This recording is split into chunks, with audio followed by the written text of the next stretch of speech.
The Gift of Magi by O.Henry. $1.87. That was all, and 60 cents of it was in pennies. Pennies saved one and two at a time by bulldozing the grocer and the vegetable man and the butcher until one's cheeks burned with the silent imputation of parsimony that such close dealing implied. 3 times Della counted it. $1.87. And the next day would be Christmas. There was clearly nothing to do but plop down on the shabby little couch and howl.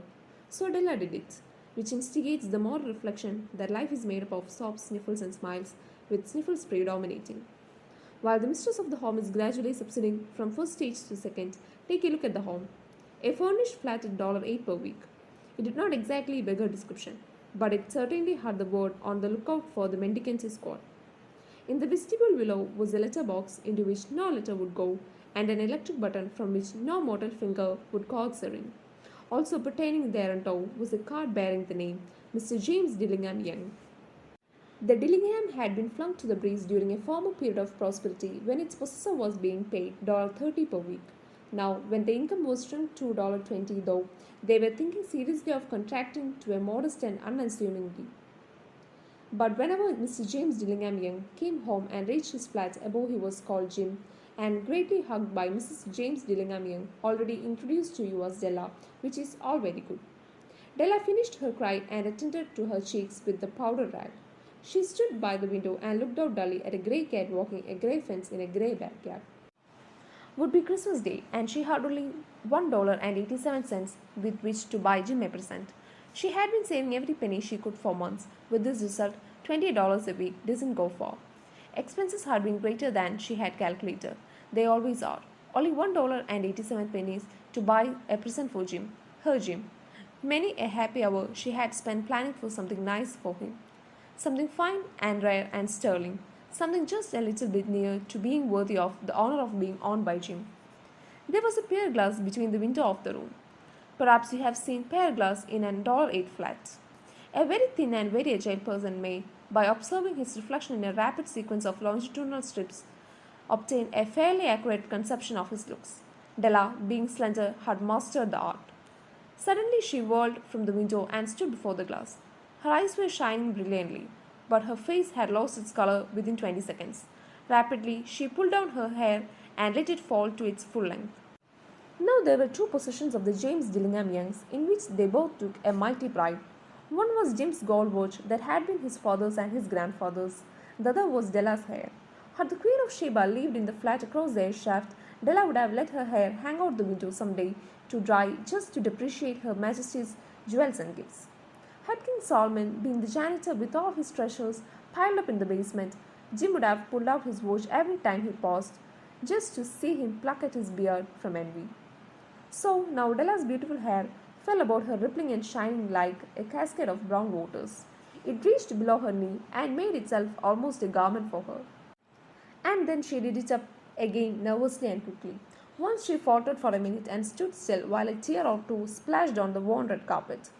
On went her all-brown jacket, on went her all-brown hat. With a whirl of skirts and with the brilliant sparkle still in her eyes, she fluttered out the door and down the stairs to the street, where she stopped. The sign read, Madame Sofronie, hair goods of all kinds. One flight up, Della ran and collected herself panting. Madam, large, too white, chilly, hardly looked the Sofronie. Will you buy my hair? Asked Della. I buy hair, said Madam. Take your hat off and let's have a sight at the looks of it. Down rippled the brown cascade. $20, said Madam, lifting the mass with a practiced hand. Give it to me quick, said Della. Oh, and the next 2 hours tripped by on rosy wings. Forget the harsh metaphor. She was ransacking the stores for Jim's present. She found it at last. It surely had been made for Jim and no one else. There was no other like it in any of the stores, and she had been turned all of them inside out. It was a platinum fob chain, simple and chaste in design, properly proclaiming its value by substance alone, and not by meretricious ornamentation, as all good things should do. It was even worthy of the watch. As soon as she saw it, she knew that it must be Jim's. It was like him, quietness and value. The description applied to both. $21 they took from her for it, and she hurried home with 87 cents. With that chain on his watch, Jim might be properly anxious about the time in any company. Grand as the watch was, He sometimes looked at it on the sly on account of the all leather strap that he used in place of a chain. When Della reached home, her intoxication gave way a little to prudence and reason. She got her curling irons and lighted the gas and went to work repairing the ravages made by generosity added to love, which is always a tremendous task, dear friends, a mammoth task. Within 40 minutes, her head was covered with tiny, close lying curls that made her look wonderfully like a twin schoolboy. She looked at her reflection in the mirror, long, carefully, and critically. If Jim if Jim doesn't kill me, she said to herself, before he takes a second look at me, he'll say, I look like a Coney Island chorus girl. But what could I do? Oh, what could I do with $1.87? At 7 o'clock, the coffee was made, and the frying pan was on the back of the stove, hot and ready to cook the chops. Jim was never late. Della doubled the fob chain in her hand and sat on the corner of the table near the door that he always entered. Then she heard his step on the stair away down on the first flight, and she turned white for just a moment. She had a habit for saying little silent prayer about the simplest everyday things, and now she whispered, Please God, make him think I'm still pretty. The door opened and Jim stepped in and closed it. He looked thin and very serious. Poor fellow, he was only 22, and to be burdened with a family. He needed a new overcoat and he was without gloves. Jim stopped inside the door, as immovable as a setter at the scent of quail. His eyes were fixed upon Della, and there was an expression in them that she could not read, and it terrified her. It was not anger, nor surprise, nor disapproval, nor honor, nor any of the sentiments that she had been prepared for. He simply stared at her fixedly with the peculiar expression on his face.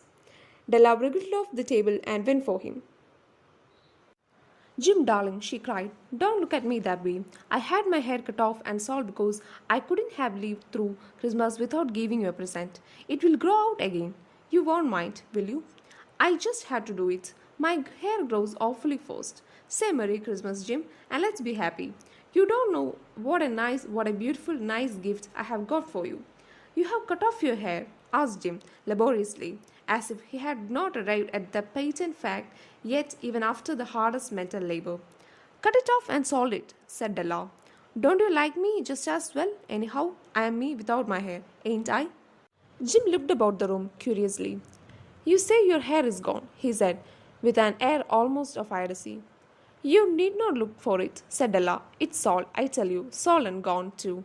It's Christmas Eve, boy. Be good to me, for it went for you. Maybe the hairs of my head were numbered. She went on with sudden serious sweetness, but nobody could ever count my love for you. Shall I put the chops on, Jim? Out of his trance, Jim seemed quickly to wake. He unfolded his Della. For 10 seconds, let us regard with discreet scrutiny some inconsequential object in the other direction. $8 a week or $1 million a year. What is the difference? A mathematician or a wit would give you the wrong answer. The Magi bought valuable gifts, but that was not among them. This dark assertion will be illuminated later on. Jim drew a package from his overcoat pockets and threw it upon the table. Don't make any mistake, Dell, he said about me. I don't think there's anything in the way of a haircut or a shave or a shampoo that could make me like my girl any less. But if you'll unwrap the package, you may see why you had me going a while at first. White fingers and nimble tore at the string and paper. And then an ecstatic scream of joy, and then, alas, a quick feminine change to hysterical tears and wails, necessitating the immediate employment of all the comforting powers of the lord of the flat. For there lay the combs, the set of combs side and back, that Della had worshipped long in a Broadway window. Beautiful combs, pure tortoise shell with jewel rims, just the shade to wear in the beautiful vanished hair. They were expensive combs, she knew, and her heart simply craved and yearned over them without the least hope of possession. And now they were hers, but the tresses that should have adorned the coveted adornments were gone. But she hugged them to her bosom, and at length she was able to look up with dim eyes and a smile and say, My hair grows so fast, Jim. And then Della leaped up like a little singed cat and cried, Oh, oh. Jim had not yet seen his beautiful present. She held it out to him eagerly upon her open palm. The dull precious metal seemed to flash with the reflection of her bright and ardent spirit. Isn't it a dandy, Jim? I hunted all over the town to find it. You will have to look at a 100 times a day now. Give me a watch. I want to see how it looks on it. Dell, said he, let's put our Christmas presents away and keep them a while. They are too nice to use just as present. I sold the watch to get the money to buy your combs, and now suppose you put the chaps on. The Magi, as you know, were wise men, wonderfully wise men, who brought gifts to the babe in the manger. They invented the art of giving Christmas presents. Being wise, their gifts were no doubt wise ones, possibly bearing the privilege of exchange in case of duplication. And here I am lamely related to you the uneventful chronicle of two foolish children in a flat who almost unwisely sacrificed for each other the greatest treasures of their house. But in a last word to the wise of these days, let it be said that of all who give gifts, these two were the wisest. Oh, all who give and receive gifts, such as they are wisest. Everywhere they are wisest, they are the Magi. Instead of obeying, Jim tumbled down on the couch and put his hands under the back of his head and smiled. Dell, said he, let's put our Christmas presents away and keep them a while. They are too nice to use just at present. I sold the watch to get the money to buy your combs, and now suppose you put the chops on. The Magi, as you know, were wise men, wonderfully wise men, who brought gifts to the babe in the manger. They invented the art of giving Christmas presents. Being wise, their gifts were no doubt wise ones, possibly bearing the privilege of exchange in case of duplication. And here I have lamely related to you the uneventful chronicle of two foolish children in a flat who almost unwisely sacrificed for each other the greatest treasures of their house. But in a last word to the wise of these days, let it be said that of all who give gifts, these two were the wisest. Oh, all who give and receive gifts, such as they are wisest. Everywhere they are wisest. They are the Magi.